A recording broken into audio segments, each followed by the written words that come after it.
Hello, this is game 1 of 4 of Hearts of Wulin, which has had an extremely successful Kickstarter. It has come out of the Gauntlet as a game.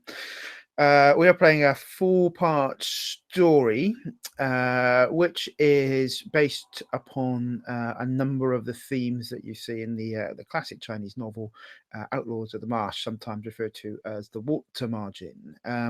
This is one of the classic novels from China, set in the Song dynasty, so that's about 1100s, but written in the 14th century.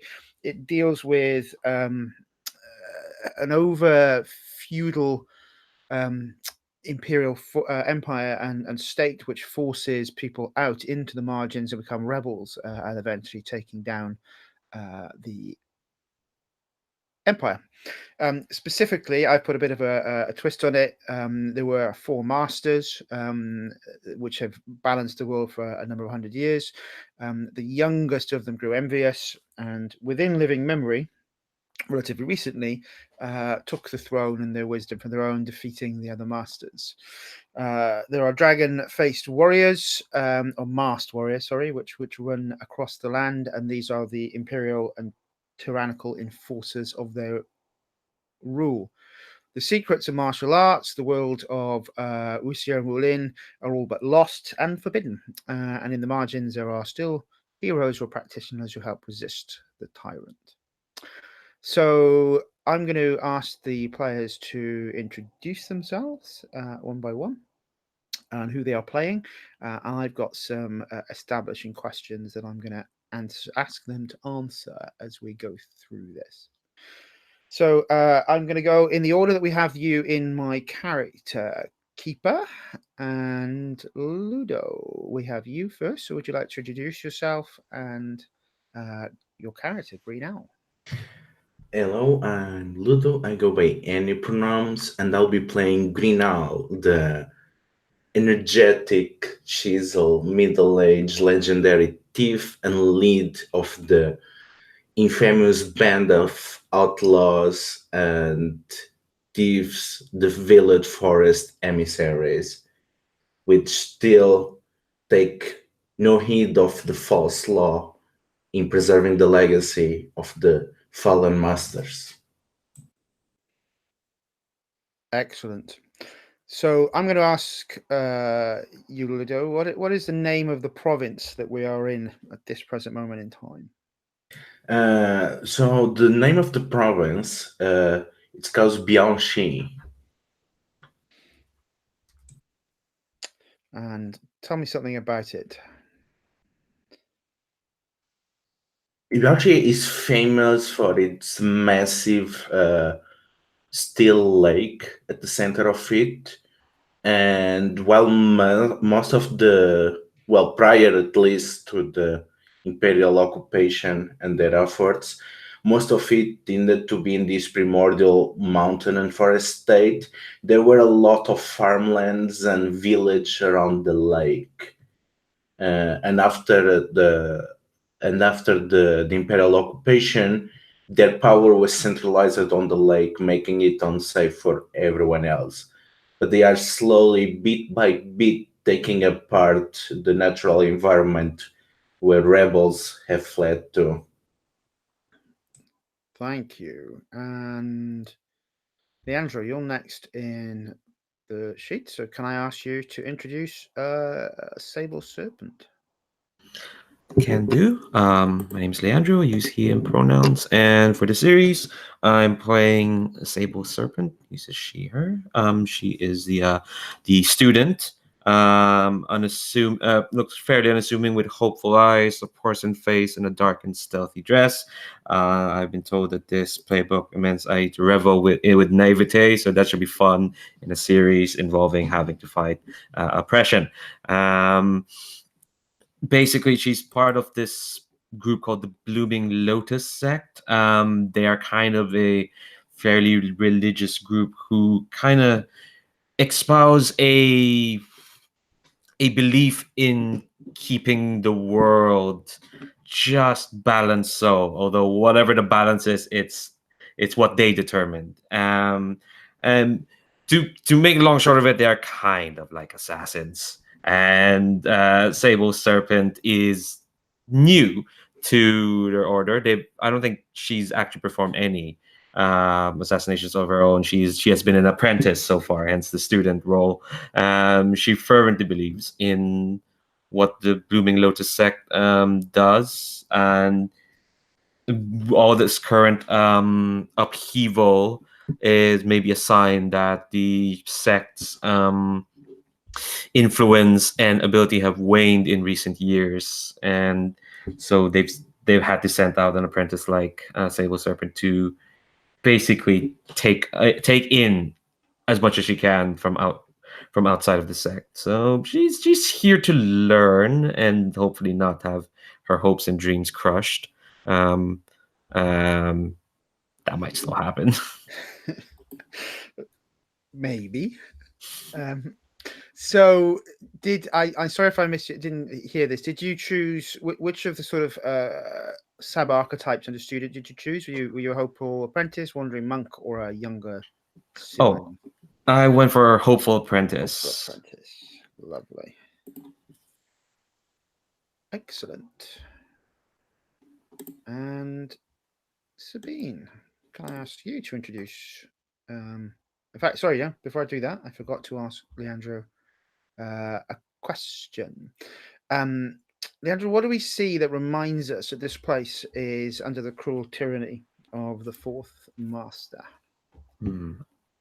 I think the main thing is that before the Fourth Master kind of controlled Biaoxi, there was a lot of like just natural flow in terms of people traveling through the place, like pilgrims going up to the lake, or farmers just going about, or travelers walking, traveling back and forth. It was all very free and easy. But now, because of the control the Fourth Master's instituted on this place, there's less people about. In fact, more of them are kind of like stuck in their own communities. It's almost like they're penned in there by the Fourth Master's forces. So the roads are kind of a bit more still, and the villages or communities around the place are just more crowded because they can't freely move about like they were able to before the Fourth Master came along. Cool. Sabine, you've got a question there. Don't call themselves the Fire Nation. Is that in relation to the Fourth Master and his forces? No, that sounds a bit like the Avatar. That's why I was asking. Ah, cool. Awesome. Great. Thank you, Leandro. So, Sabine, can I ask you to introduce Tigereye, please? Yes, hello, my name is Sabine. I use any pronouns, and I'm playing Tigereye, who uses he, him pronouns. He is the leader of the rebels of the Hidden Valley, which means that I'm playing the playbook The Outsider with the rebel modification.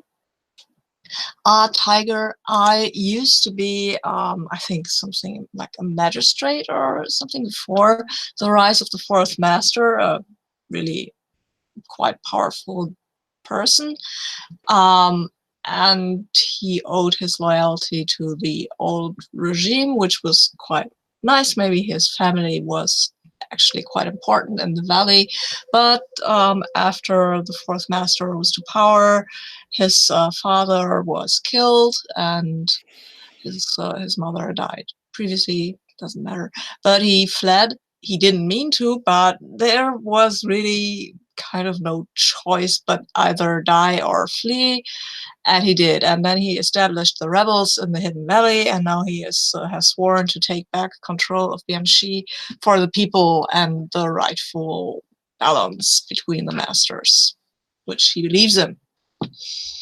Excellent. So I got a question for you.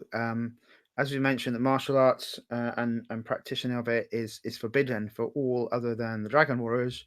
What's the punishment for carrying weapons and using forbidden martial arts? I think it would be pretty draconic, right? Because I guess for carrying anything these guys identify as a weapon, you would lose maybe a hand. And if you were seen practicing some forbidden martial arts, you would be put to death. Pretty Or brutal put, then. or put into the 100,000 years dungeon. That might be something they do too, if you're really good. The 100,000-year dungeon. Yeah. Cool. That's the infamous prison where they put the very best martial artists to squeeze them of their secrets. I love that scene painting. Thank you. So I'm going to ask one more question to each of you before we establish our relationships, because it might well help with some of these characteristics. So, question for Ludo first. Green Saber Master Tigereye, the first master, fell near here in battle. You're among his army. Paint the scene and tell us what happened on that day. So we see a much younger Green Owl fighting with her hammer, spinning in the middle of the Imperial forces, opening a path. But their numbers seem to be endless.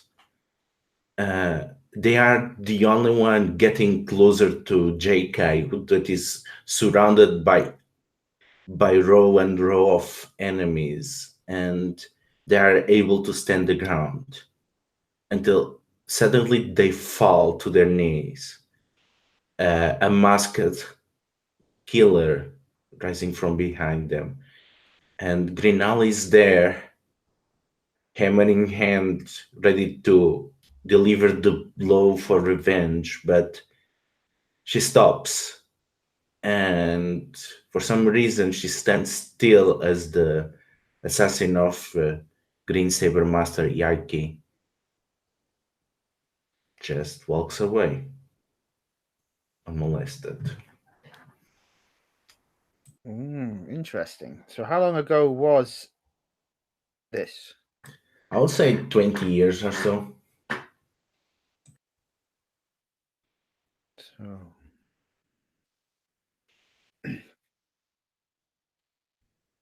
does Green Owl carry any regrets or reflections from that day?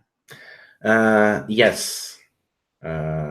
She has not let anyone know about the identity of the Slayer of the Green Saber Master, but she regrets because letting them go brought suffering and misery for many people. Ooh, I think we're all probably going to be looking forward to figuring out who this person is and what was the relationship between you. That's awesome. Thank you.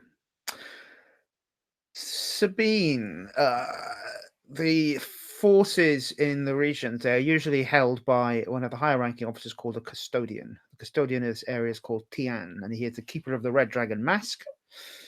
He kills someone important to you in the pogrom after the first master fell. Who did they kill, and what revenge have you promised?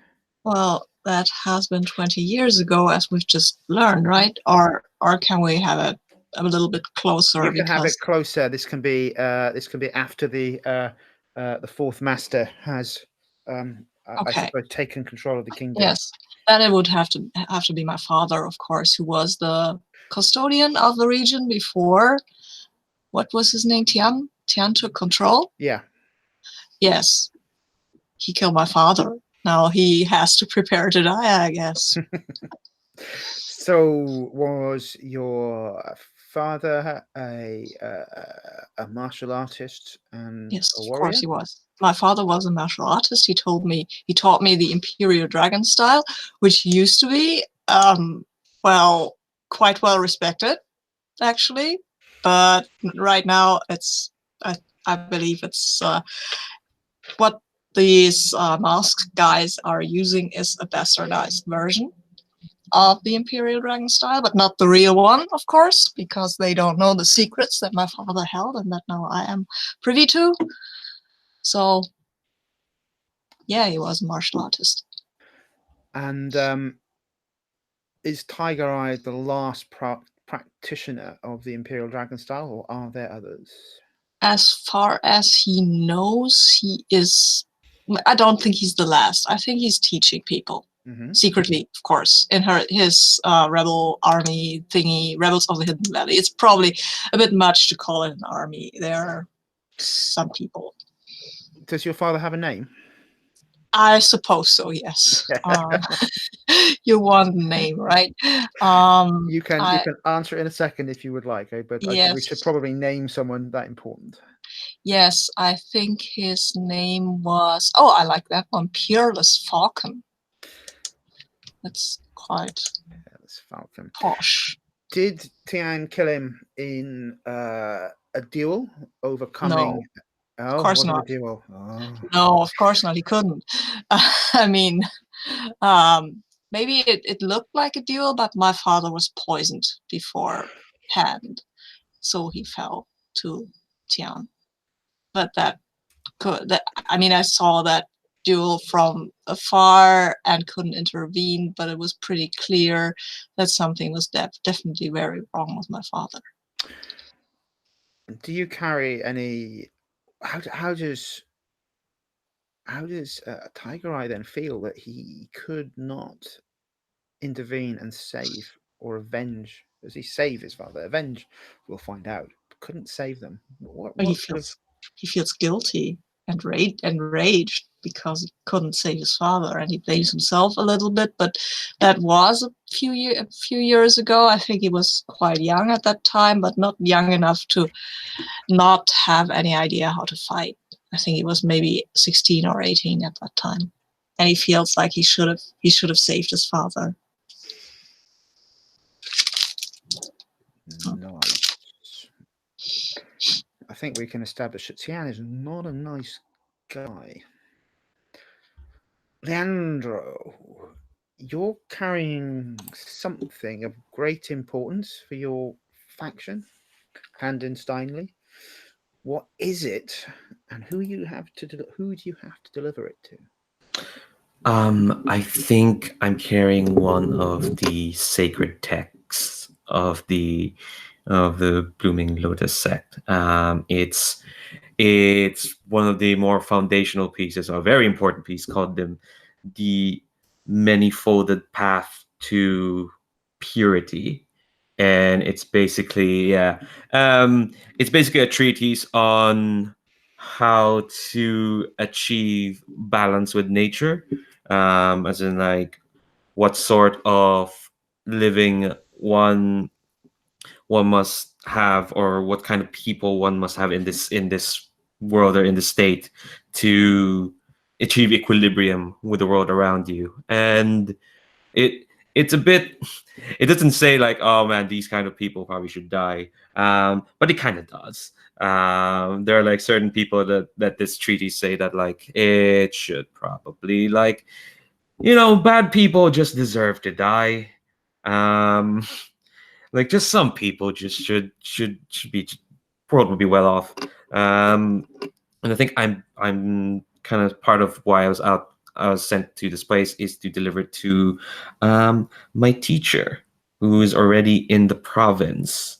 Her name is Moonlit Raven, and basically what I was told is that I was sent there to read this text to basically help my teacher bring this province to a bit of equilibrium as well. And the text is there to like remind me and remind her of what we're meant to do, because my teacher's kind of gone a bit AWOL. She hasn't been heard well. All we know is that she's in the province.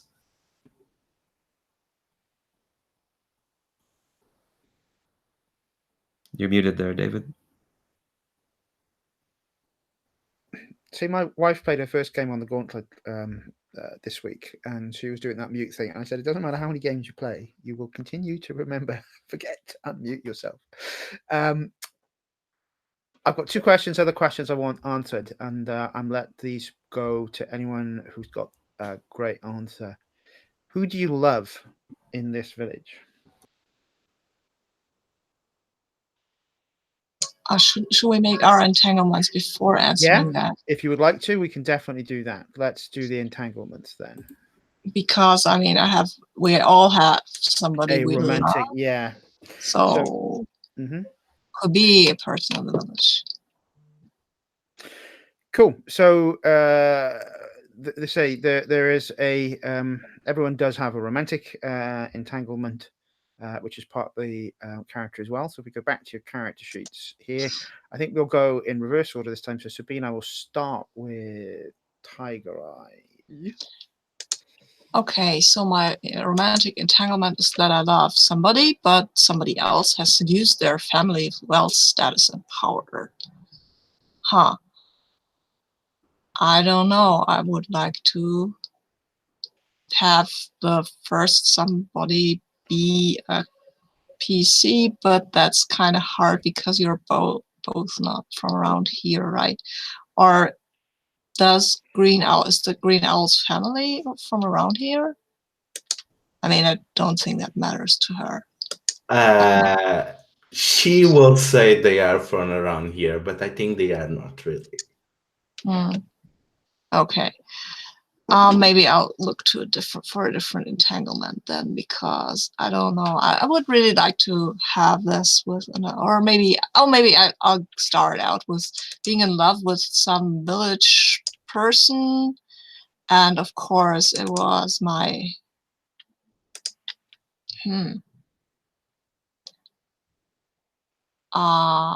Oh, I have an idea. It was Green Owl who seduced her family with wealth, status, and power, because Green Owl and the Veiled Forest emissaries, they are kind of well to do, at least in comparison to the village people. Is that right?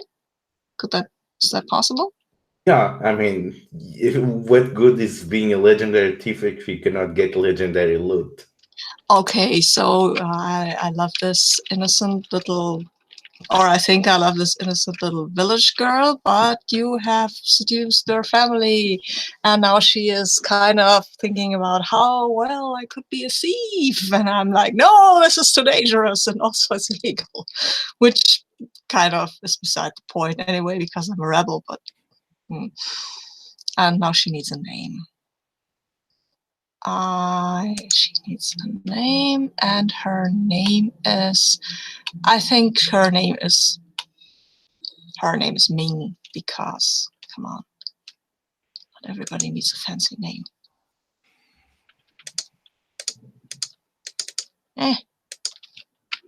So, cool.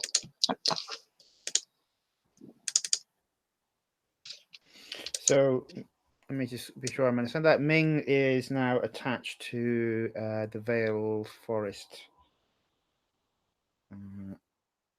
emissaries as well.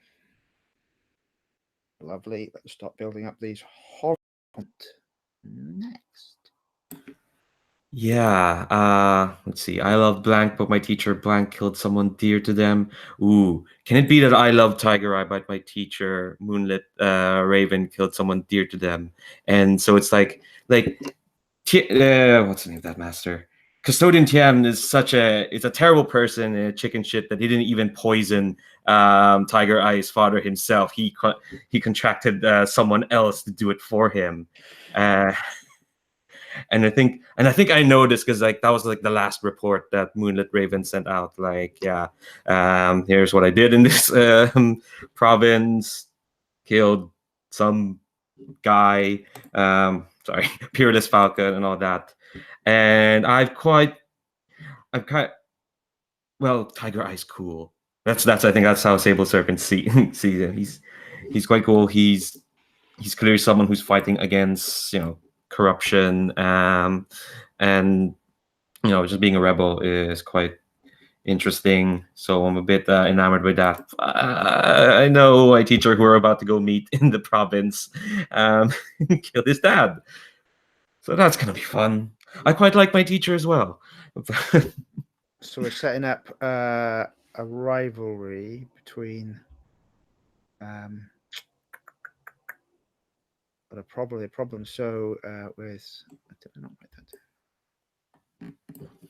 So Moonlit Raven, is that what we're saying? That Moonlit Raven was actually the person who killed Peerless Falcon? Yeah, but I don't think it's known to most people. People just assume like, yeah, Custodian Tian did the poisoning, but I know because Moonlit Raven sent a report back to the sect that she was the one who did it. As if like she was. I don't know what happened. We don't know what happened there. Like either was she contracted or she did it herself. She just did it, and Tian took the credit. Not sure, but I know Moonlit Raven did the job. Ooh, so that's Maybe Tian didn't even took credit for the poisoning. He was just like, this guy was weak and I killed him. Ha! He wasn't poisoned, he just stumbled. He was an old man or something like that. But it was pretty clear that there was something going on, at least with him. Excellent.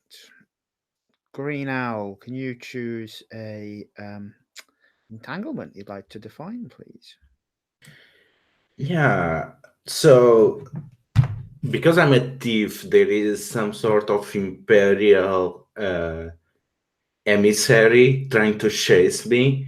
But because they are bumbling around me, all they end up doing is giving me information. So I think I disguided myself to get close to this magister, which I would say it's an older brother of Ming. So I'm gonna call him Magister Willow. But Ming, their lover, is failing for me.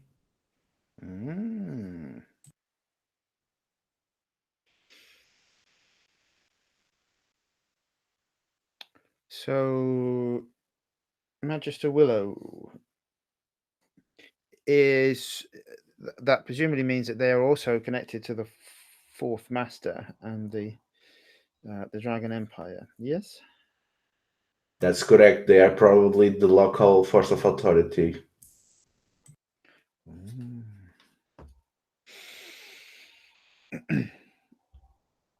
Great. Okay, so let's roll back in a zigzag there. So I'm going to ask Green Owl to give me their second entanglement.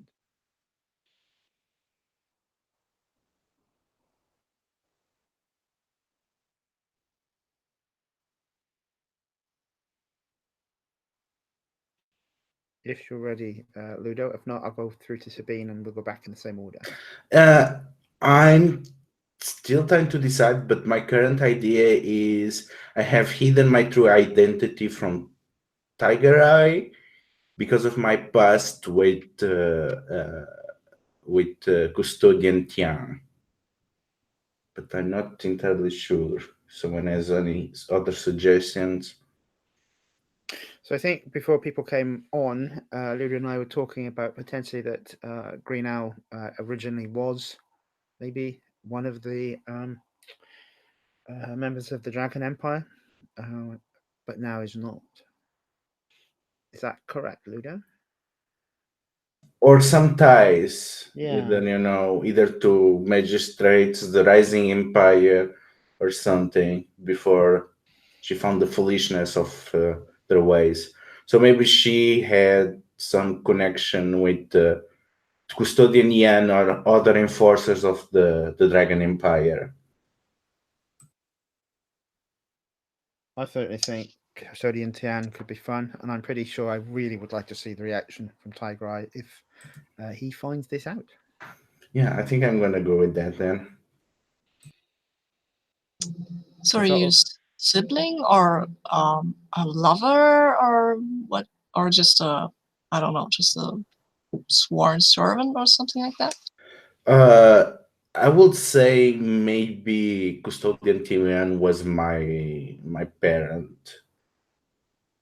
Yeah, to have a nice mirror.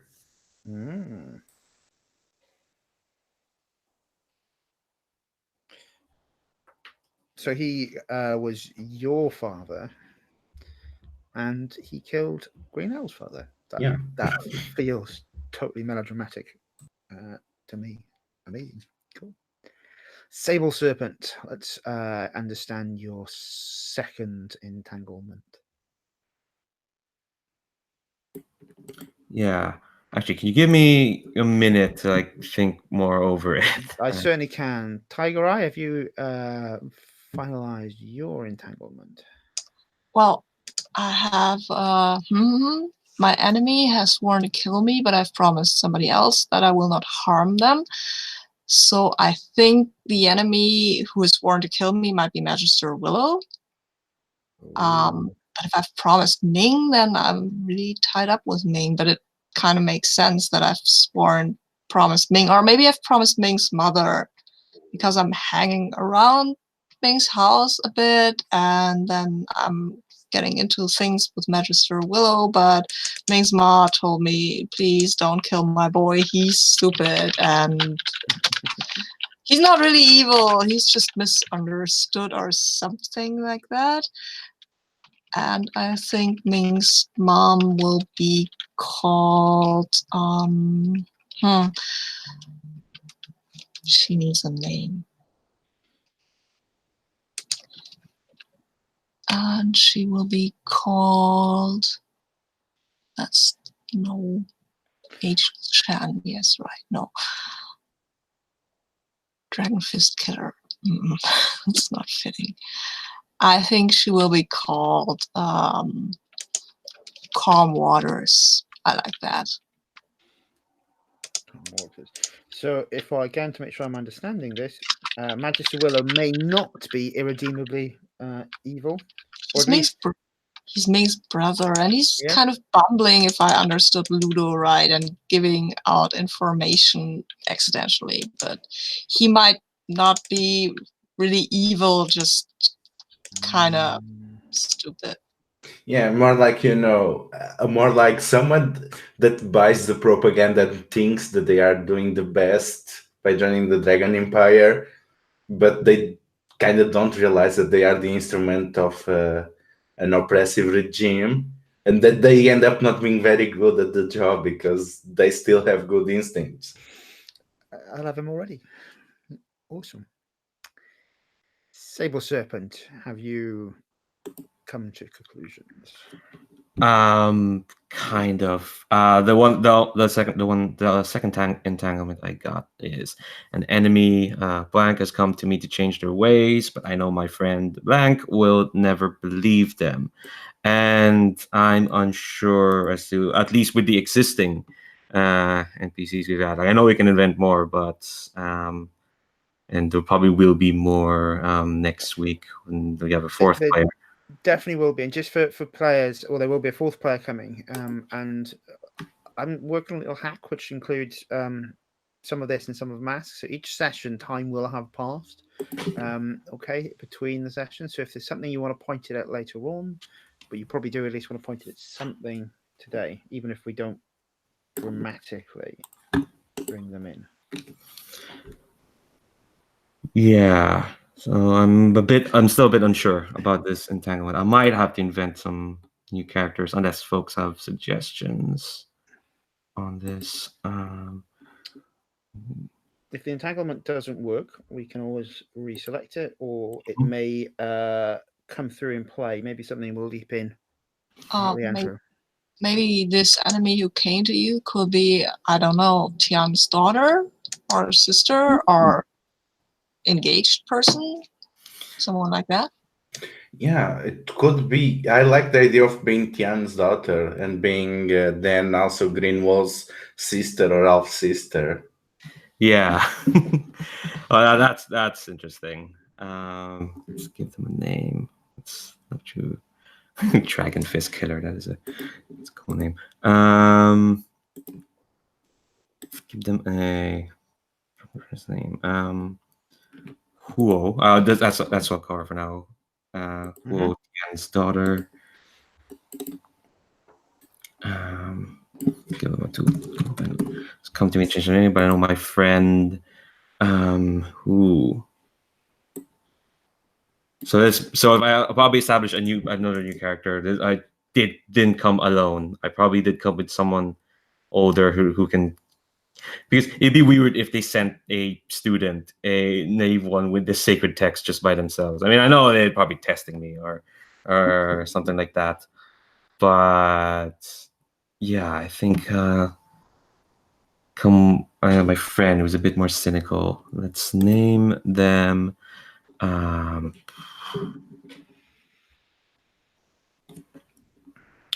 Ooh, I've run out of animals already. Who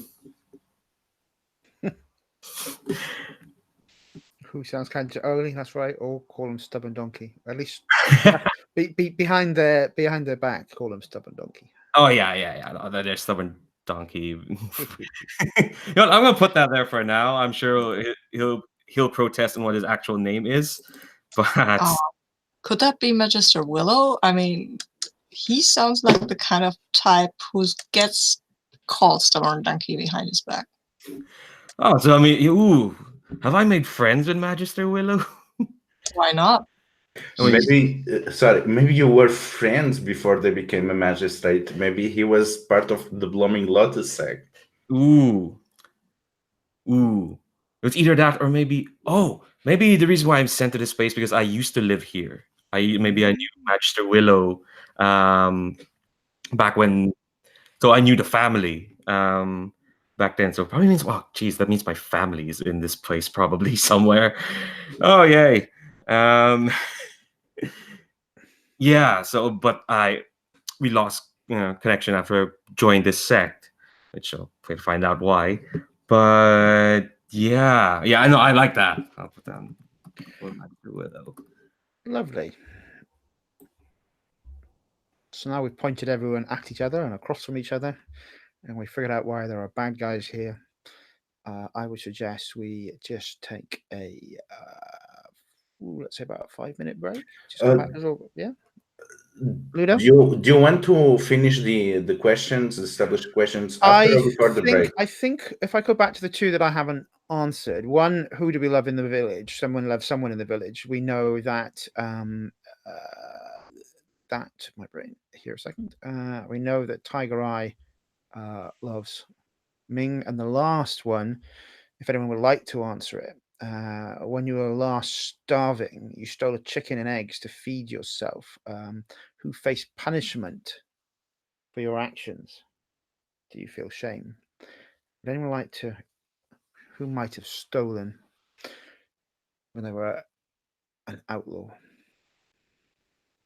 I mean, stealing is way too normal for Green Owl for this to be interesting question. So maybe someone that would be more conflicted. I mean, it could be me, but I kind of feel that Tigereye would not have anybody else face punishment for his actions and intervene, because he can still fight off the magistrates. I'm very happy for you to take that direction, but that might allow me to point something at plot back at you. So, but if you've got an idea, sorry, Sabine.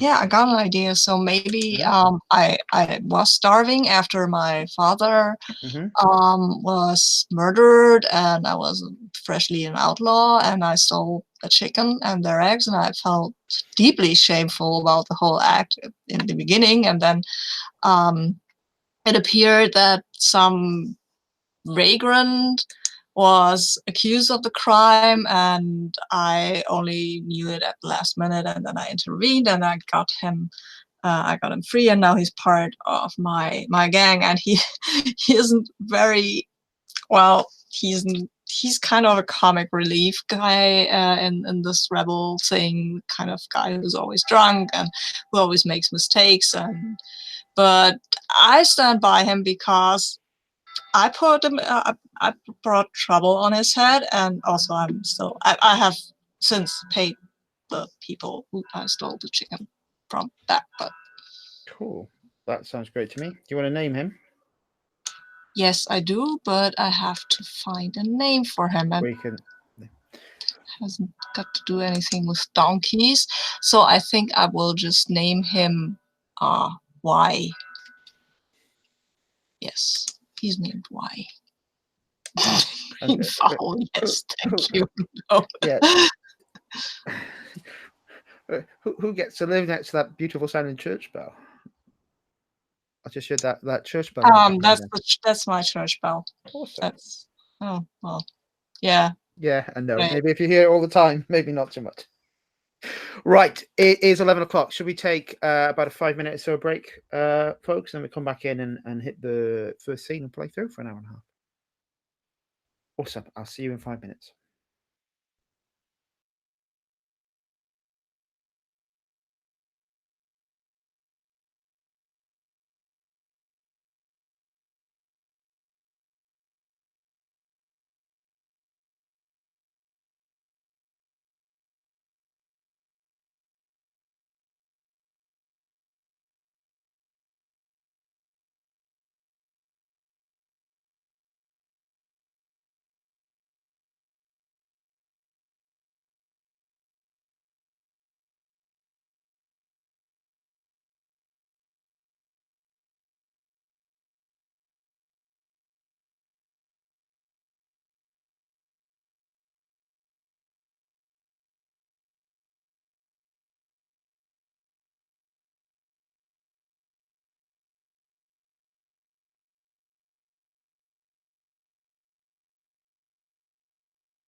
Okay, we are back. So, I think Leandro isn't. oh no, he's not. He is. Yeah, there he is. Cool. Lovely. All right then, folks. So let's start our adventure into the Dragon Empire and the Four Masters. So,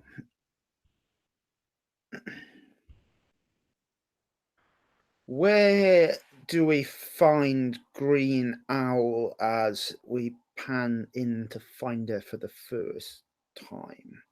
Paint the scene for me, Green Owl, and describe where in the province and what you are doing.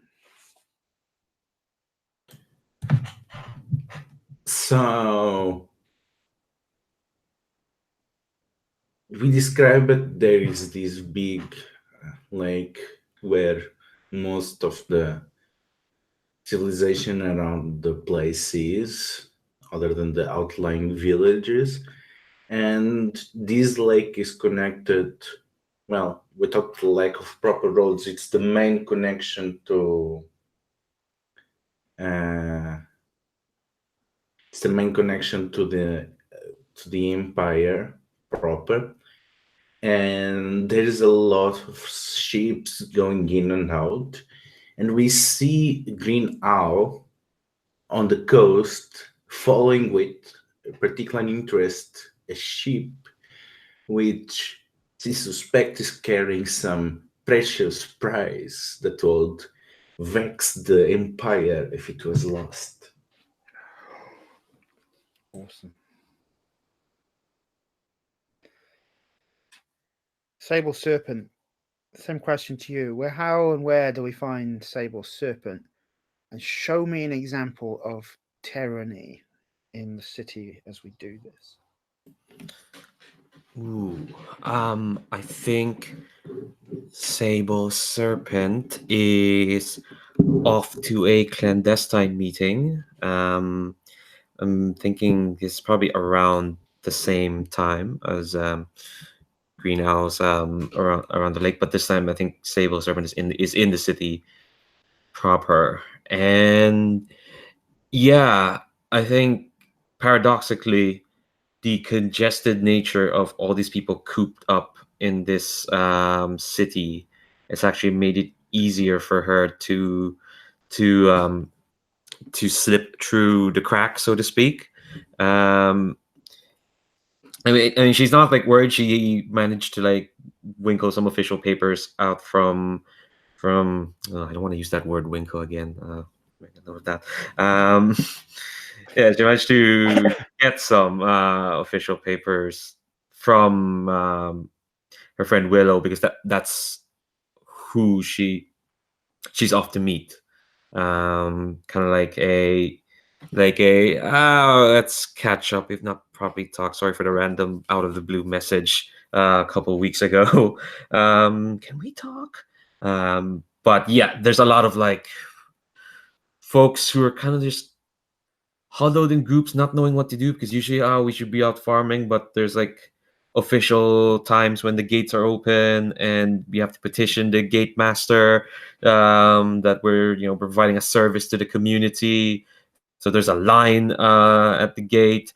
There are just folks who are trying to kill time by talking amongst themselves, but they can't talk too loudly, so it's like there's a hush to the city. It's like you'd think with this many people be bustling, but it's not. Cool. Something bad's about to happen then. And Tigereye, I'd like you also to set that establishing scene when we first see Tigereye.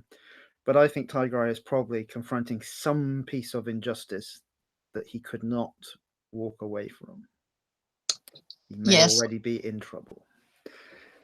Yes, I think this is if we're in town, everybody, let's have them there too.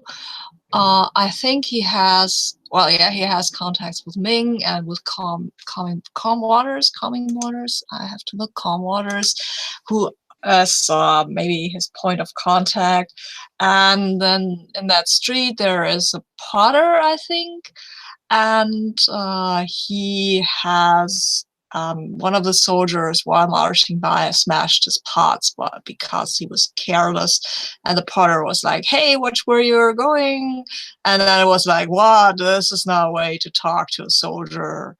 And well, then the soldier tried to beat up the soldier, and his buddy tried to beat up the potter, and Tigereye just he's by himself. Oh no, maybe he's with Y, and Y stumbled into the whole thing, breaking more pots and telling the soldiers that he didn't like the way they smelled and they were drinking the wrong sort of wine anyway. And now, of course, Tigereye has to intervene because why? And he's facing off the soldiers and telling them to please leave the poor alone, and of course pay for the pots they broke, as he will pay for the pots that Y broke.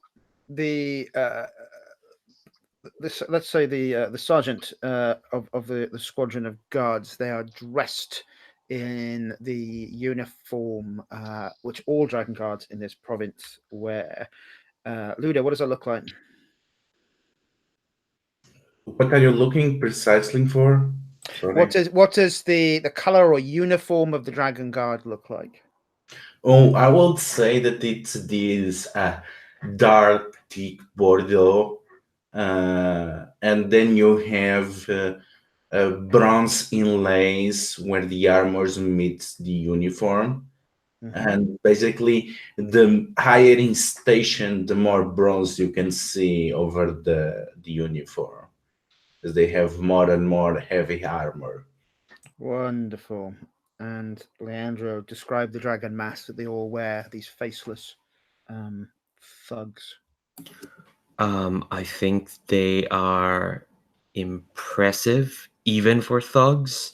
There's a uniformity in the masks that they wear, but clearly there's a lot of pretense and theatricality. So it's a lot of like what that looks like curling smoke coming out of this snarling mouth, where you can't really see the mouth that's actually behind the mask. And you've got these like piercing like jade eyes, and they look like it blooms out. I'd say the mask. It's definitely quite a bit for show, but it does mean that like you know that they're coming, which is a boon and a weakness for these guards. Awesome. Okay, so the sergeant looks at Tigereye intervening through the masks. So you can literally see wisps of smoke literally push out at this moment in time, and he looks at you, puts a hand on his sword, and says, "Who are you? You will get a beating as well." Oh, come on. This is I can introduce myself, right? Yeah. I think I say I am Tigereye of the rebels of the Hidden Valley, and now you will pay for this man's pots. At that point, Y stands up and fist pumps into the air and goes, "Yes!" knocking another 2 pots to the floor, smashing onto the ground. So goes, "Oops, now you're in trouble." The guard draws his sword and says, "You will pay with your blood." I don't think that is what the potter needs. But if it's blood you want to see on the ground, and I'm drawing my 2 swords, it will be yours. The sergeant looks at you, and all the other guards now, they draw out their weapons and take on a martial stance and said, "Outlaw, put down your weapon. Come with us. You will be treated fairly and die quickly." And I laugh at them. Ha ha! Like you could take me, fool. You can't even see where you're going with these ridiculous masks. Insulting their uniform is a last straw. They run towards you aggressively, and I think we're into a deal with troops. Hey, fight! Cool. That is the basic move. So it is. So what did you choose as your style? Fire. Fire. My style is still the Imperial Dragon style. Mm-hmm. They probably won't recognize it because what they have been taught is a bastardized version, as I said, and of course mine is a bit superior, at least to what these guys are thinking, what these guys are calling fighting, right? And I think, I think while we are fighting, I will correct them on their stances. That's wonderful. Would you like to roll? Yes, I would like to roll. I roll with fire, right? Yes, that's right. Let's see. Okay, I have a 10. That's a full hit. So Yes. Let's describe through it again for anyone who's not played Hearts of Wulin. One roll resolves and determines the outcome of the fight, but then we really should paint the scene dramatically around what has happened to describe the gloriousness of a choreographed martial arts. Yes. Well, as I say, these masks, they are very impressive. They're a bit hard to see out. So and Tigereye takes full advantage of that, while these soldiers are a bit stumbling about, and you can see that they are not very well trained. I mean, they have swords, right? But they have only one sword, and Tigereye has two. And he gets himself surrounded by them, and then he starts really fighting, like pushing them into each other, making them stumble over each other, and occasionally he will say, "What are you doing with your feet? Watch where you are standing. You're not a ballet girl, man," and stuff like that.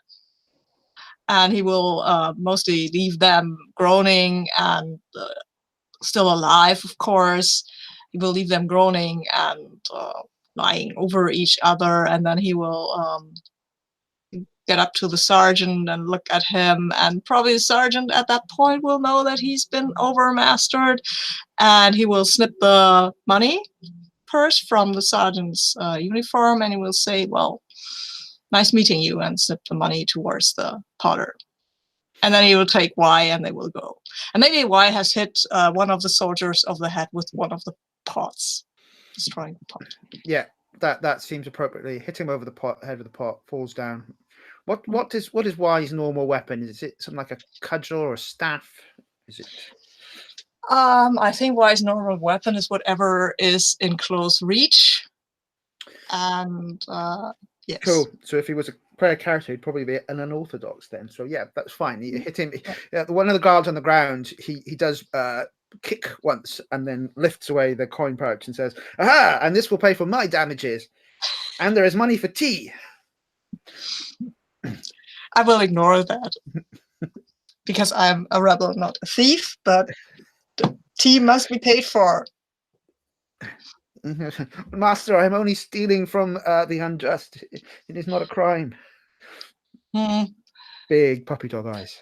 Fair enough. I slip the purse from another of the soldiers. Fair enough. You are right. Tea must be paid. Okay, let's move the lens back towards Green Owl. Let's pick up with Green Owl. Where is Green Owl now, and what would you like to see happen? So Green Owl has followed the ships all the way to the kerfuffle in town, and this Tigereye has been teaching the troops about the foolishness of their pageantry. Green Owl just studies the scene and looks for the wealthiest or most influent person around. There is a woman in fine silks with an umbrella up, looking quite at interest, distracted by the fight. She gasps and probably already in love with Tigereye at this point. And I think the most well-dressed person that you are looking at is Ming. Okay, so I'm gonna study Ming. And I'm gonna. The hardest part for me is always picking the element. So I'm gonna say it's a wood question. Is this a formal or official setting? No, I don't think this is a street fight fundamentally. So though it is well choreographed, you are not in a formal or an official setting. Okay, so I have a 7 on study. That means you get to ask one question, basic information. So I want to ask, how can I manipulate Ming? To do what? Basically, to give me access to the ship where the treasury of the empire is. Uh, you look and study Ming, and Ming's eyes are during the fight. They don't leave the form of Tigereye. Tigereye is she follows him, and her eyes are wide open, and she gasps and hisses at every close move. It's when she says, "Watch out!" as one of the sergeant almost managed to land a blow. That's probably where Y smashes the pot onto the head. She realized that she is in love with Tigereye, and you are sure that you can use this secret against her. Ming in your faction, and she is the sister, we'd agree, isn't it? The sister of the magistrate? Was that No, lover. Lover of the magistrate. No, I thought she was the sister of the magistrate. No, she's the the lover antagonist of the is magistrate. lover, yeah. Oh, wow, okay. Okay. That's fine with me. I'm happy to let's make sure we establish that fiction. She's love of the magistrate, so you're sure either you're sure you can use this love against her, and you can take your +1 forward on that. So from their steady position, Green Eye gets balance, and swinging her hammer as a counterweight, she spins on flight and lands near to Ming, and turning around with the bow. Please don't let the efforts of the rebel leader to be in vain. Please, such a bright young lady of good virtue has to be willing to help the hero Tigereye. He needs to liberate the powerful wealth of the empire back to the people. Please let me in to do his bidding. So, are you trying to impress her or hearts and minds, Sir Ludo? From your view here, I think you could go either way. Heart and minds, no, actually, because you are specific. Yeah, right. It's more hearts and minds. Kind of hearts and minds. So she looks at you. Let's see how that unfolds. Can we have a hearts and minds?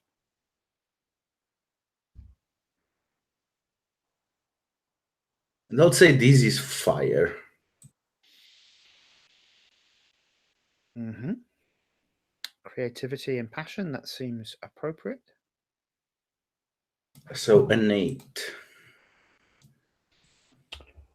So on there's an NPC, so on 7 or 9, they can instead choose to reveal, overact, hesitate, or alienate. I think they're going to overreact, and you will gain a bond with them. The passionate of your words and the fact that you seem to be on the side of Tigereye is enough to let Ming know that you are someone to be trusted.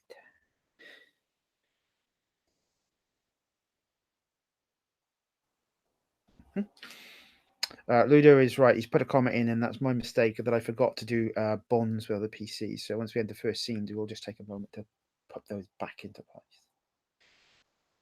Let's shift the spotlight across to Sable Serpent. Where is the Sable Serpent? I think she's close to where she said where she and Willow, Magister Willow, are meant to meet, and I think this is back when they were young, they used to like sneak into this house, the back garden of this house, and steal their flowers, because they had the nicest flowers.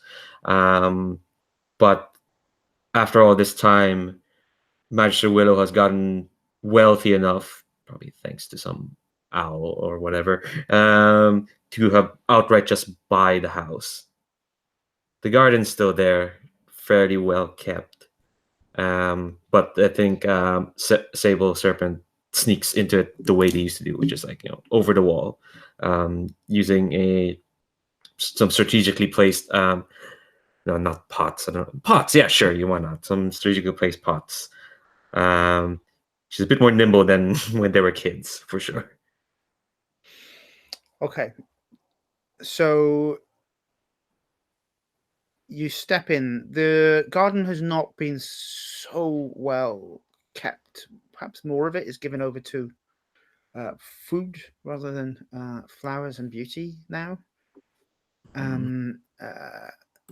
And were you traveling with you're establishing? Sorry, you're trying to establish. You are meeting Moonlit Raven here. Is that what we want to say? Or you're meeting Magister Willow here. Magister Willow.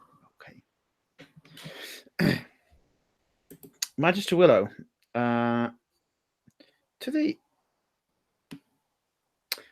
If you knew why, you'd probably think he looks like a much more well-dressed and beautiful version of that reprobate and scoundrel. But he is soft and flabby, and he is with his with Hao, who is Tian's daughter. They are, I think, playing a game of Go on the stone table. You have the advantage on them. You are peering down from your point of entry. They have not yet seen you. What will Sable Serpent do? I think I see Willow, and I was really looking forward to meeting them. But one, they're with another person, and two, I've been taught better to not just rush in. So I think I'll give this a bit of a study as well, just like survey the scene for a moment. And I think I'm definitely rolling with Earth, being cautious and all that.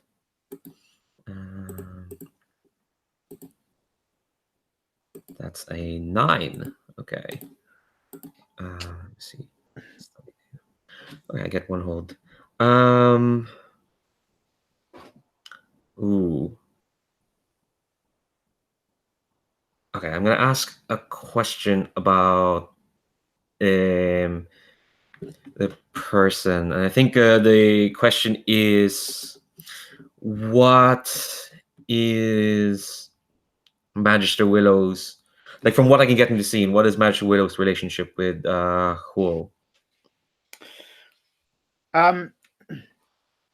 It is a friendly one, but there is a hint of fear about the relationship. You would imagine that if Huo was to say anything to Custodian Tian, then this could end up badly for the Magister. But you know that Huo's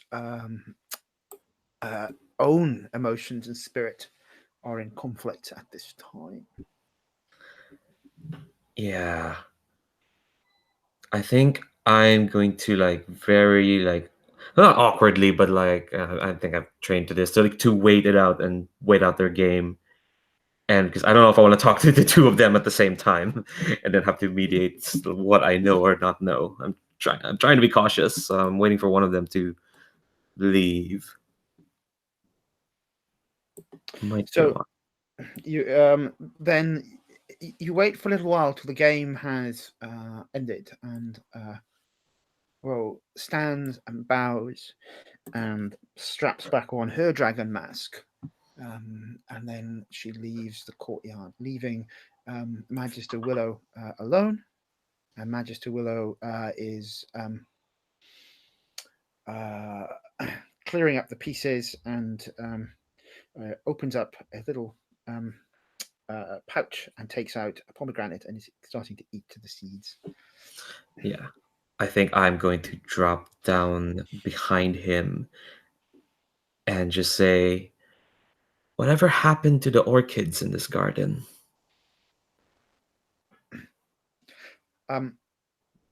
The pomegranate goes up in the air with the fork. He spins around, puts his hand up and says, "Don't kill me!"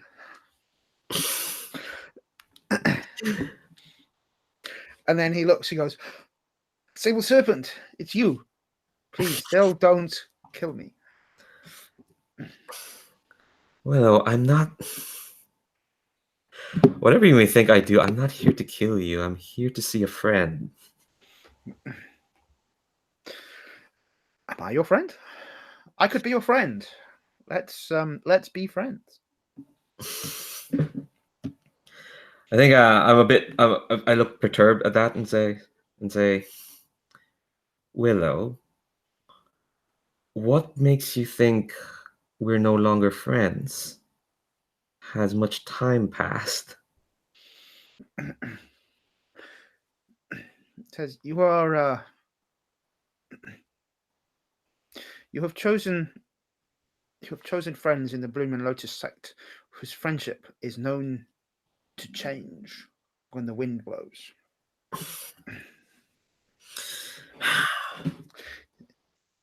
I think this is a misconception she's heard a lot of times, and she's fighting her tongue to like correct him, and instead she just sighs and says, "A misconception, but not one we've been quick to correct. No, Willow, I'm not here to kill you. Honestly." Yes, and he looks and says, "Orchids cannot bloom while there is tyranny. So it is written." Then why bow to tyranny then? Tyranny is better than rebellion. He looks at you meaningfully, looks slightly down at you. Yeah, I think Serpent is actually a bit shorter than Willow, even though he can become a bit soft. So though you have chosen a new family, I have remained with mine. And it seems your family has done well in this time of tyranny.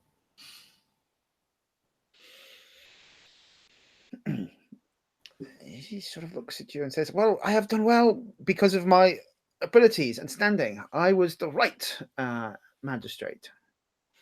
I ensure the law is applied fairly and evenly." I'm sure you do well. I always believe you do well in any scenario you're in. He looks, his chest puffs up at this point. He says, "Thank you. I have never failed to apply the law as Custodian Tian has told me to." God, now I kind of want to punch him, but but I think Sable Serpent kind of like raises an eyebrow and says, "So what does the law say about me, then?" "You are an outlaw. You are using forbidden arts. I could ensure that you get a fine chambers within the 1,000-year prison.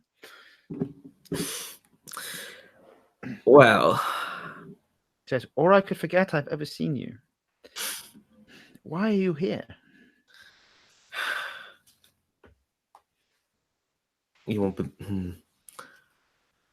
I'm here on a task. I like to say I was here for nostalgia, but no, I have a mission to fulfill, and you can choose. I hope you choose to believe this, but your precious custodian Tian, I'm not here for him. I'm looking for someone. Do you remember the day I left? I went with this woman her hair would have turned gray by now, but this woman, you remember, she'd come to this city, and she'd met with my family. You told, what did you say she looked like? You're asking me about Moon Raven there? Yeah, I'm kind of asking, like, what does Willow remember of her way back when? Some on one of our slides that roboted. Then can you say that again, please? Yeah, I'm Sable Serpent's kind of like reminiscing. She's basically saying that Moon Raven came to take Serpent away. Her hair, yes, silver and long, like the moon over a moon over the lake at night. Her eyes are sparkling. Yes, I believe she is in this region, in this city, and I've been sent to find her. And I'm sure a magister as well connected and skilled as you are would know where she is. He looks scared for a moment and says, "You're the second person to ask me this today. Ho, who I was playing Go with just minutes before you arrived. She is also seeking the Raven. I told her that she can be found near the docks. There is a ship with a great treasure on, and it is likely that Raven plans to steal something from it. Ho seeks Tian's favor by bringing her to justice." I'm sure Huo works in many layers. He puts his hand on you and looks coldly and strongly in your eyes and says, "Huo is not the girl that we grew up with. She is colder and harder. She serves her father."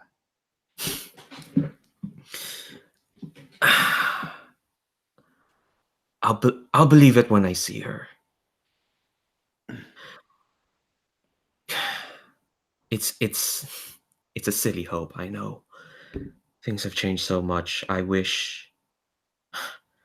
Well, I'd like to see if I can finally beat you and go this time, but it seems that once this meeting is done, you'll sooner just forget that it ever happened. He bows and says, "I will forget this meeting, but I will not forget our friendship." And I think I'll pull the line down on that scene. Yeah. Let's cut back across to Tigereye and Green Owl, who are just in the same area as is Ming. The soldiers are on the floor groaning. Tigereye is walking away, presumably sheathing the swords and concealing them once again. And you spot Green Owl and Ming. Okay. So what's going on there? Maybe I should better say hello would only be polite, right? So I'm walking over and saying, "Good afternoon, ladies. How does this beautiful day find you? And why put that down, please? It's not yours." My. Possession is 99% of ownership. Dear Green Owl, we both fight tyranny, but we have different methods. I'm sure you will acknowledge. I do not steal from greengrocers, for example. Or at least we shouldn't. Why put that down? Or pay for it. Now, let's get a full of the matter. We know very well that this does not come from greengrocers. You know very well who this comes from. And if the fort does not want this to fall in other hands, I am very interested in finding out exactly what he values so much. I am confused now. What are we talking about? I'm talking about why taking that apple from that trader over there. Oh, so you But- don't know? Oh, then I must bid farewell, for I have a ship to catch. A ship? Yes. Are you leaving? Dear Green Owl, please. Have a nice journey. Indeed. Please. And she waves to Ming.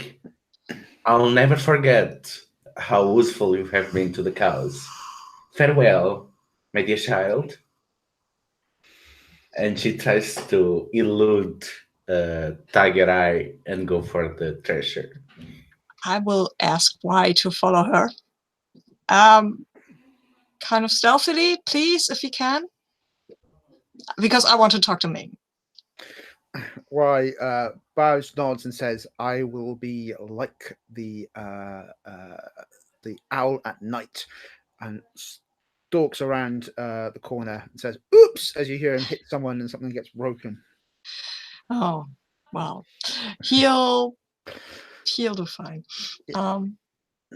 I will turn to Ming then and say, "Good afternoon, dear Ming.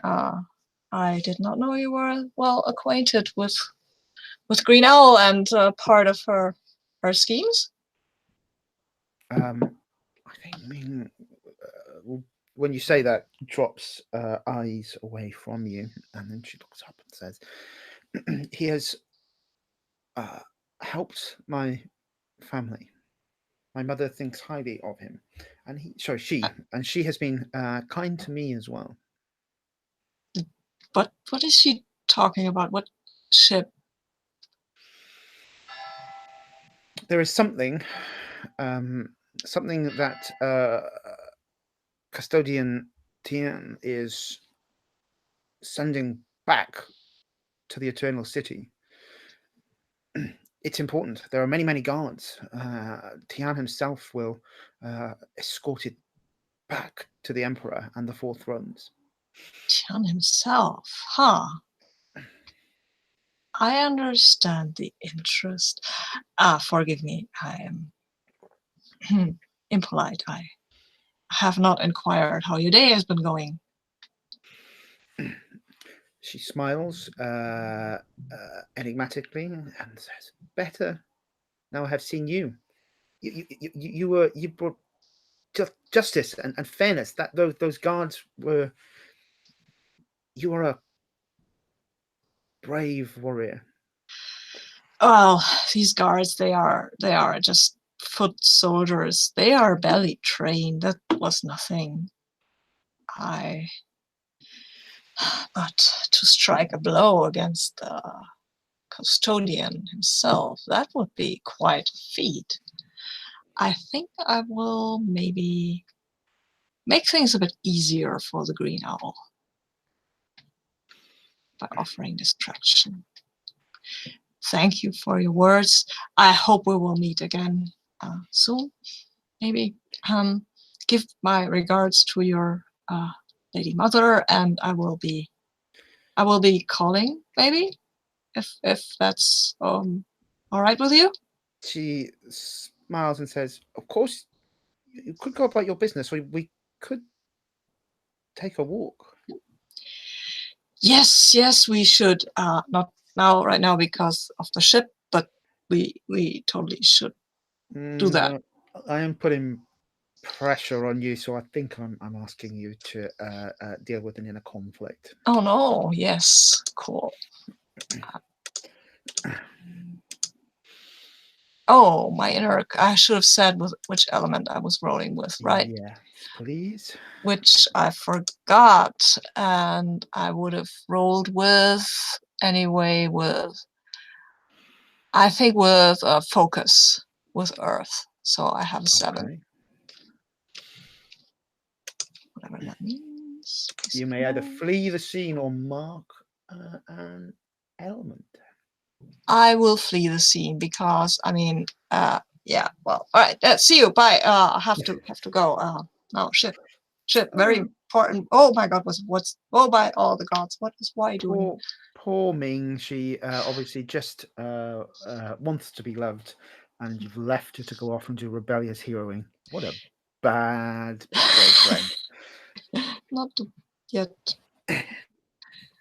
Well, justice before all. Everything, I guess. Yeah, I think so. Finding this character's voice, it's lovely.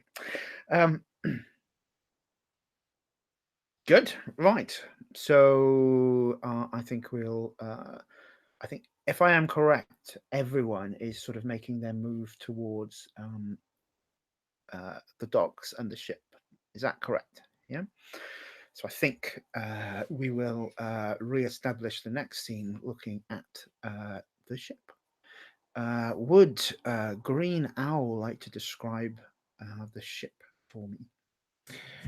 So it is a very large treasured ship that is used by the tax collectors at the end of the harvesting season. But this time it's doing the wrong route, and itself it seems to be pretty light loaded from the way it rises on the water. So it makes one wonder what exactly is it carrying that needs such a big ship, and yet seems to be so light. And it's flanked by 3 smaller ships, 3 military ships that are loaded with troops to the brim. Good.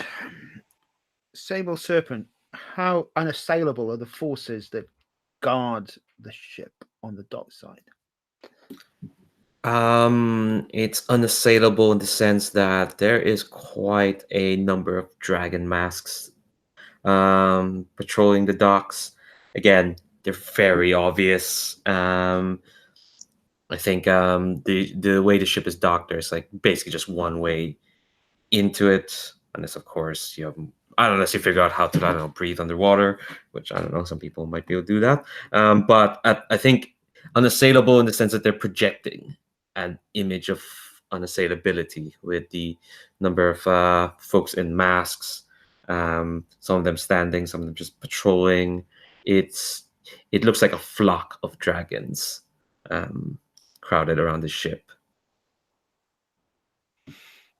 Excellent. And on the ship, stalking across the deck, we see Custodian Tian. Tigereye, what weapon does Custodian Tian bear? Custodian Tian, I think he is fighting with a sword, because he is also fighting something he calls the Imperial Dragon style, but it's not. Well, he is fighting with a sword. It's a very fine sword. It's the Custodian's sword of the Bianchi, which is well, it's not hereditary. It comes with the office. So it used to be my father's sword. Now it's his. And it has a name. It's called the Dragon Whisper. And it's said that this dragon whisperer can not only cut a hair in half, but singe it with the force of its passage. Neat. I think I'm going to call his style Unbound Imperial Dragon style. Unbowed, even. Obviously, he has bastardized the style. as an insult to you and your father. Imperious dragon style, even cooler. Yeah. Would someone like to paint the scene? Would you like to bring the characters together, or are you all still separate?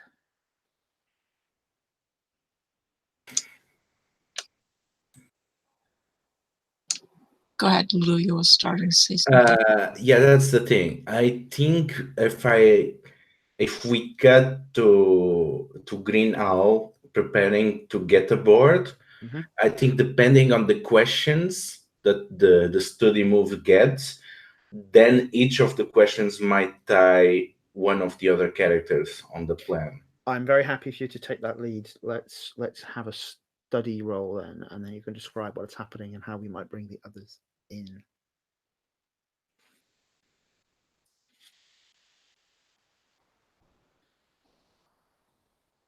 Okay, I'm gonna go study with water, Mm-hmm. and I get a 7. Mm-hmm. Okay, so I get one question, and because Yeah. I'm trying to get in on a place, I also learn how to get in, but to get the others there, I have to pay a price. Thief of thieves. Okay. So the others will have to pay a price to get in. So you spot one of the buildings on the dock. It slants and leans over slightly. Someone skilled could throw a rope and hook and come across the topmasts, sneaking their way down. But to do that well, because the Dragon Guard here are not just the mooks that we felt previously, you might need to cause a distraction. And my question is, once we are inside of the ship, surrounded by all these guards, what is our escape route?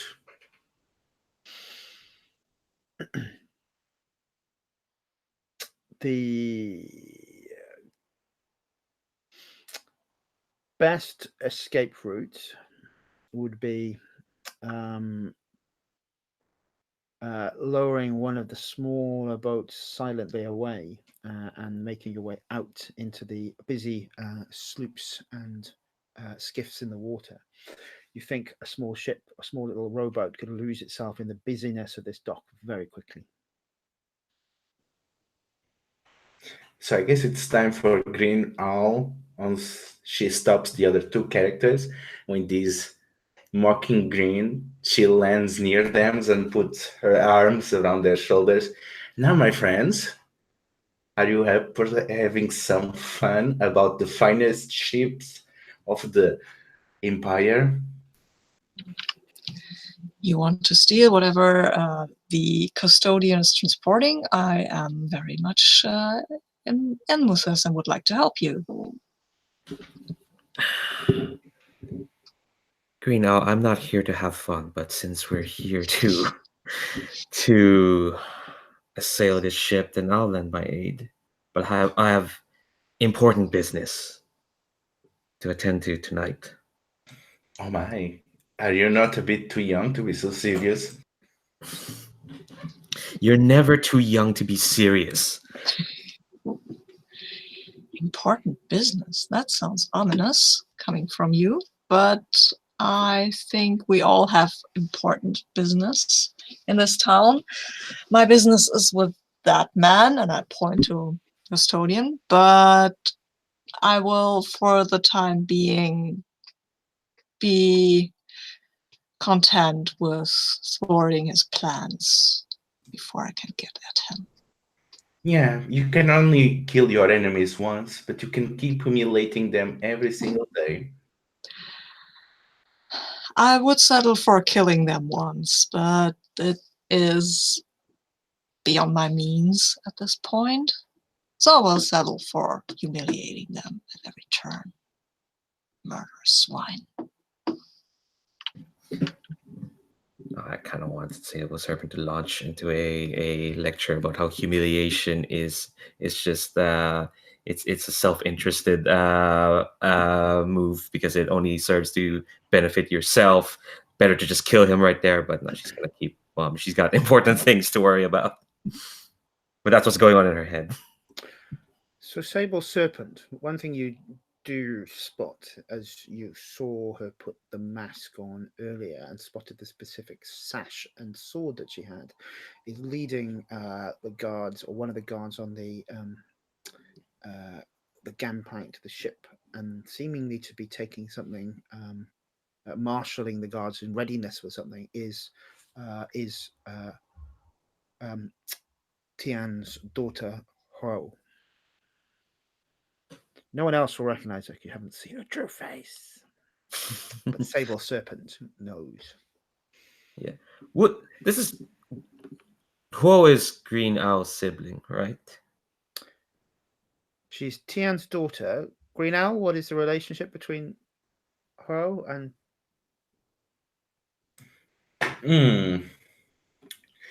That's interesting. I could say that they see themselves as kind of like-minded rivals. Yeah.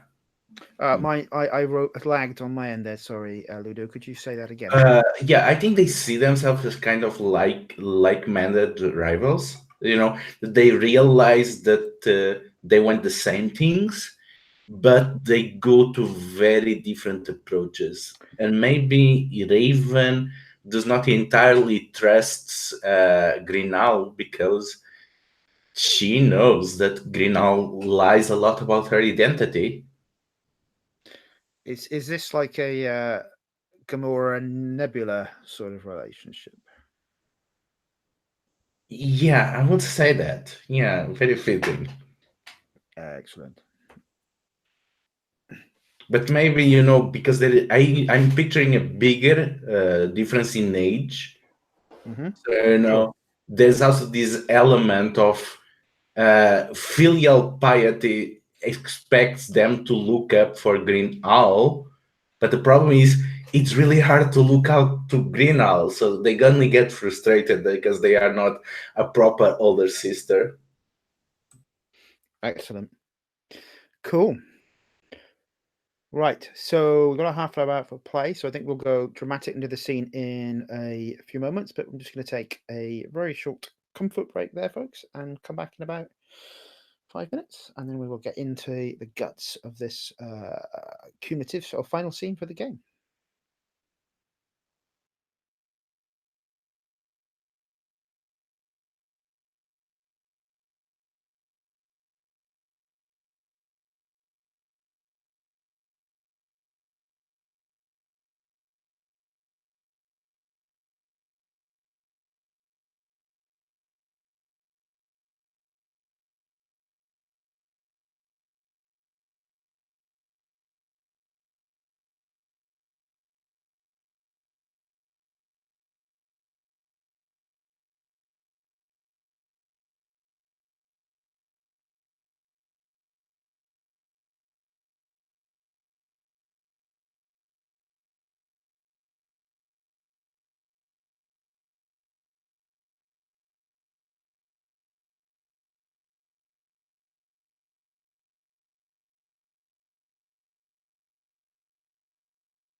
So I almost want to, when I post this video, leave the chat log on as well, because Lulu and Sabine's punning in the background has been amazing.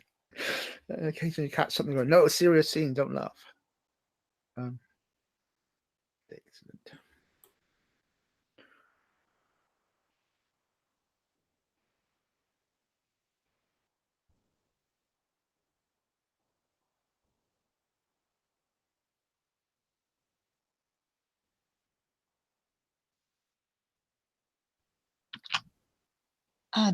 David, that's a Star Wars poster on the wall behind you, right? Yep. Cool. It's Patriot Saint of Star Wars, Han Solo, and Princess Leia looking down on me. And I've got not Tales from the Flood, actually, the one that came after that, but same artist who did Tales from the Flood on the other side. Okay, so we'll pick up for our final scene for this session, I think, which is our band of outlaws and heroes trying to find out what it is that they have, that Custodian Tian is trying to take to the Emperor. So I think I will ask, first of all, what Sable Serpent's approach is going to be. I think does Green Owl like share like the stuff that she gleaned with the whole how to get in and how to get out? Yeah, I think Sable Serpent kind of like says that they'll probably do this approach in, let's say, split the party, but like they'll attack in different angles. So I think Sable Serpent's approach will be to reverse the escape route and actually go through and hide herself in one of the sloops or small boats in the docks, and kind of make the approach like kind of like almost like not underneath the docks, but like below the docks, so that the guards won't see her. So it's a small boat, and she's kind of lying underneath as it kind of serenely floats towards the ship. Okay. And let's understand how Tigereye is approaching. Well, you said something, Green Owl, about needing a distraction. So, well, yeah, let's distract them. I think I will distract them by, well, not launching an all-out attack onto the boat, but getting up from the water onto the boat, not the ship. Sorry, it's a ship, not a boat. And then I will commence telling everybody that tyranny should be fought and that they should not stand for the tyrannical rule of the false dragon, and that I, personally, Tigereye, will oppose tyranny at every point and in every opportunity. And then I will set fire to something. And I guess then I have my hands full until that time when I can jump into the water and swim to the sloop where Sable Serpent is hiding. But that should kind of be distracting. Yes, thank you, Ludo. That you say that better than I could. And Green Owl, you are making your entrance stealthily onto the top of the ship. So basically, instead of going through fast movements, it seems like Green Owl is just sitting from place to place. Always, every movement, cautious, ponderate. If you blink, you could swear that she did not do anything. So she's just going between the sideways of the battle. Next, she reappears behind the mast. Then she pops out of a barrel. Then you can see the barrel rolling. Then you see a guard going to inspect the barrel, and it's empty. She lies on the top of another mast. Always ponderous, cautious movements, slowly encroaching into the main ship. Okay, so let's see how this all unfolds. Tigereye, it sounds like you are trying to impress both the people around and the Dragon Guard who are standing there ready to oppose you. Yes, I totally want to impress people. Impressing is nice. Okay, so I roll that with, let me see, what do I roll it with? Well, I guess I think I will roll it with metal because that's control. And this is actually a rather calculated approach. I'm not trying to incite passion here because I know these people, they won't really listen to me, but I want to take up their attention. Oh, Wonderful. wow. I've rolled a 5. That's not so good. Do I get an XP for that? Oh no! You have to, when you fail, you have to mark your style element, don't you? Yeah, The that's mark true. Element. Yeah, when cover surface on the mark an element, you mark an element, you kind of roll with it. So yeah, I think as you try to impress them and do this, I think one of the Dragon Guard draws out their long spear tipped, and they swing it around defensively. If you were close enough to Sable Serpent, they would have been able to tell you that this is Tian's daughter. But she listens to your nonsense and stands forth and puts a spear and says, I have heard enough of you, Tigereye. It is time to face your destiny. Let's cut across to Leandra at the moment, because to Leandra, but Sable Serpent trying to make their way in more quietly. You are going to have to overcome the guards trying to get their way into the onto the boat. So describe how you're going to do this for me, please. Yeah, I think is like who. And I think I'm gonna roll with water, not just because I'm on water, but because this kind of approach, you do need to be kind of flexible in terms of like, yeah, the guards would have like patterns and whatnot, but there's a lot of small boats or ships and noise. It's about kind of trying to slip in through the fog of war, so to speak. It's about being aware, and it is about being just cautiously paddling amidst the dark. Well, I say dark, but Tigereye has set a fire and there's billowing happening, and Sable Serpent kind of thinks to yourself, that's a fine distraction. I have things to do. I'm not going to wait for Tigereye. Yes, I'm going to roll with water. All right, that's a 9.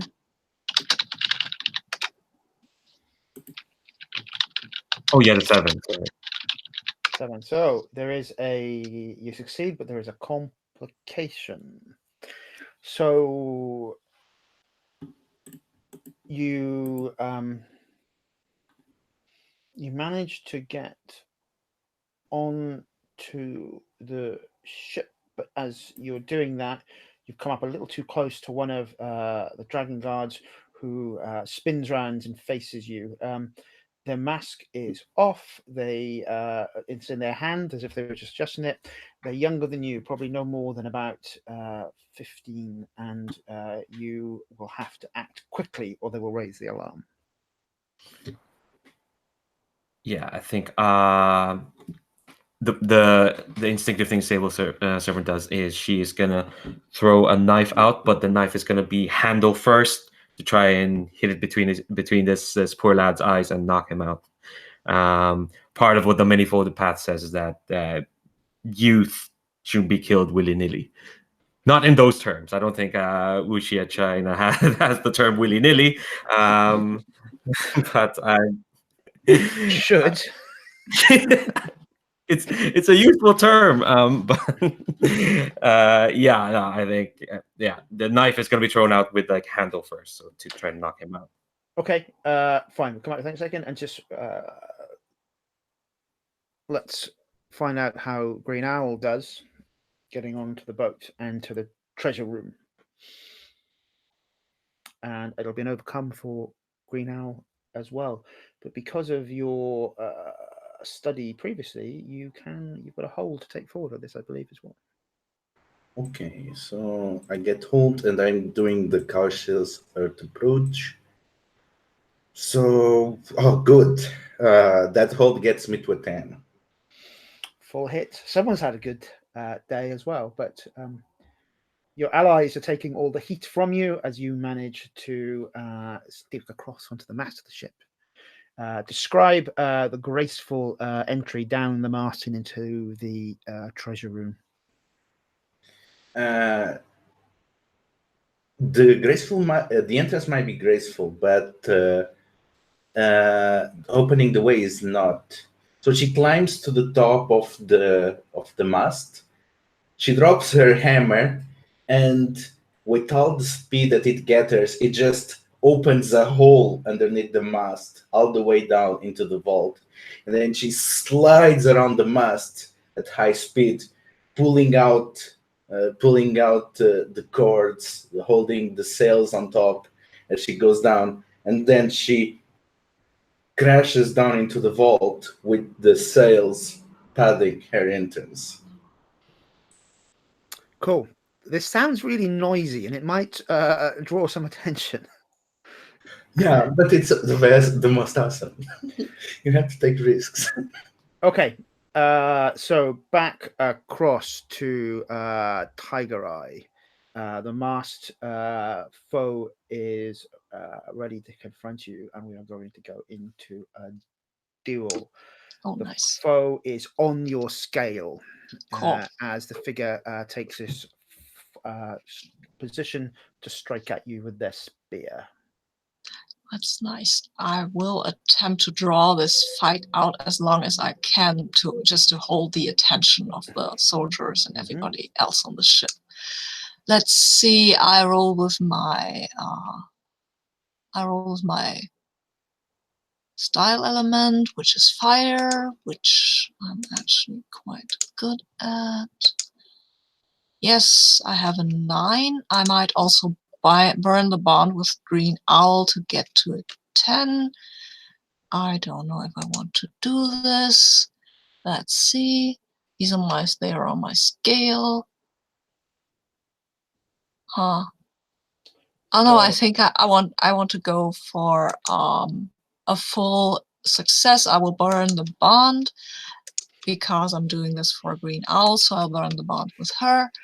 And I have a 10 then, and of course I will let my foe live because I'm not a murderer or anything. I'm a justice fighter.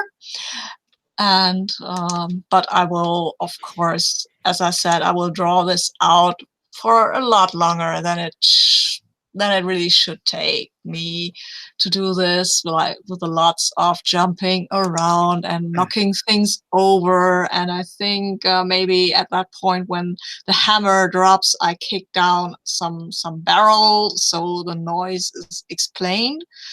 And at one point, I'm just standing on the shoulders of one of the soldiers who's looking like, what's happening? Why is he here?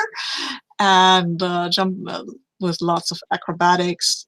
And then I will just, at one point, when I think that Green Owl has had enough time, I will just chatter the spear and say something like, well, it was nice to fight you, servant of tyranny. Maybe think better of your life choices. But I think I will leave you all to contemplate this defeat and go now. And we'll jump overboard. Awesome.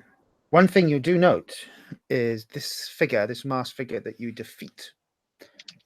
They are using Imperial Dragon style. Oh, but okay. I am very curious about that, but this is not the time or place. But that means that I'll have to mark them in some way so that I can find them again. I think if you had a full win, if you like, you can slice the mask away to reveal the face beneath. Yes, I will do that. And you see the face that you would, anyone who knew her would recognize as Huo, who is Tian's daughter. She looks at you with sparkling green eyes, full of hatred and venom, as you have unmasked her in front of her troops. Well, I will not kill her for the sins of her father, but my face will grow grimmer when I see her. I think I know who she is. And and I will say to her, well, whoa, know that I will not kill you for the sins of your father. But tell him that I'm coming for it, and then I will jump overboard. As you're doing that, she sort of gets the line in. He said, I will show you no such mercy and will kill you for the sins of yours. I think at that point I'm just jumping and have no great comeback because my father committed no sins. Good. So that leaves Sable Serpent in front of this young soldier that you're trying to take out. You're fundamentally dealing with troops that are a lower scale than you. All right.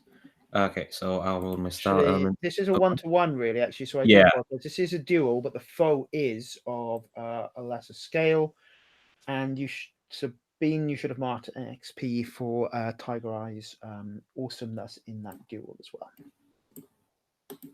All right. Okay, so I'm rolling with my style element, which is metal. Style that Sable Serpent is practicing is called the Path of the Sun's Shadow. It emphasizes mercy in the sense that it's fast and quick and leaves little humiliation. Although she probably didn't realize that beating people as quickly as possible is its own form of humiliation. Mm-hmm. But yeah, I'll roll metal. See how this goes. Okay, something's up with this dice where it keeps rolling the same two results the past 2 times I rolled it, so I'm going to give this another roll. Even though it's a 9, I want to be honest. Let's roll this again. Okay, that comes up to a 7. All right, so that was less than what I had before, but I want to be honest with that. Okay. That's a 7. So lesser scale, on a 7 to 9, you it still win, but you can either let them go or finish them with a cost. I think I'm going to let them go for now. Who knows? There's a time jump between this session and next. He might show up again. So let's describe that then. Perhaps you knock them overboard or something similar to that.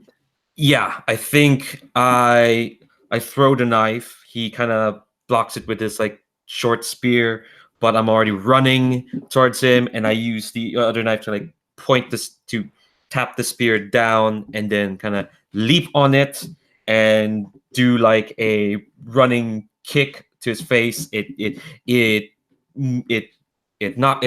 knocks him back, but he's still holding spear. So I'm just gonna grab the spear, coming close to me, like grab him in like a bear hug, and yes, throw him off overboard. It's very quick and sudden, and I had no time to like say anything to him because I'm the fight is raging and I'm in a hurry. Okay. So, Green Owl, as you spotted and we described earlier, the ship for a treasure ship is this treasure vault is almost empty, bar for one ornate chest with gold and ivory inlay. It is marked with the symbols of the 4 masters.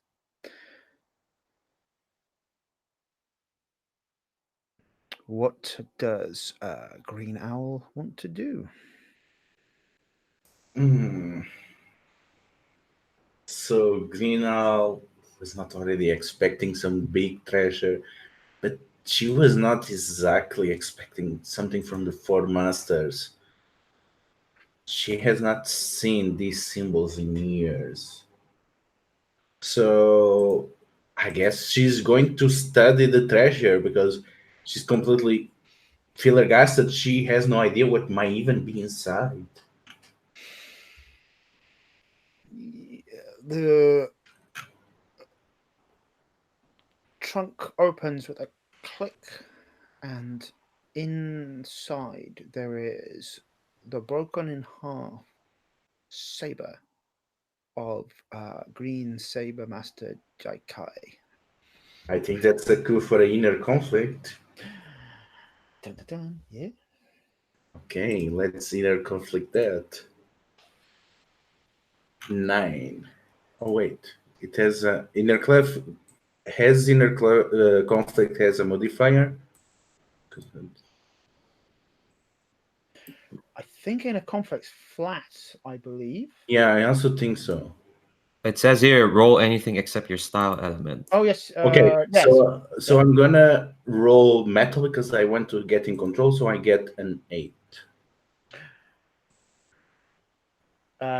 So you must either flee the scene or you mark an element. If you flee the scene, I'm going to make you leave the sword behind. Yeah, that would be interesting, but Or mark an element if you want to take control and yeah, try and grab it. yeah. Let's mark metal and make it really bad for me. And yeah, she steals herself and trembling, she grabs the blade and she's like her lips trembling. After everything, I shall not even be in front of you, much less hold you. But I have to because if you get to the Eternal City, I have failed you all over again, Master. And she tries to hide it among her clothes. Okay. So as you are, do you say this out loud or is that an inner monologue? It's allowed because it's Uxia. Cool. As you are saying this and you look up holding half of the sword in your hand, someone less skilled than Green Owl wouldn't have even heard the dust being shifted as Custodian Tian's tiptoe hits the ground, going through the hole that you have made, and spins. You spin round to see the Custodian saying, "I am afraid, Green Owl, you have failed for the second time." Oh god, my second inner conflict because that's my dad.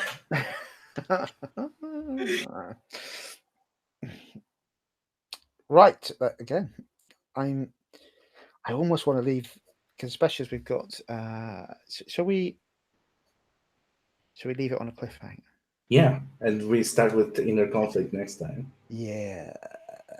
So that feels like an awesome inner conflict. Roll the unexpectedly upbeat Chinese music at the end of the series. They all seem to end on. I'm going to stop.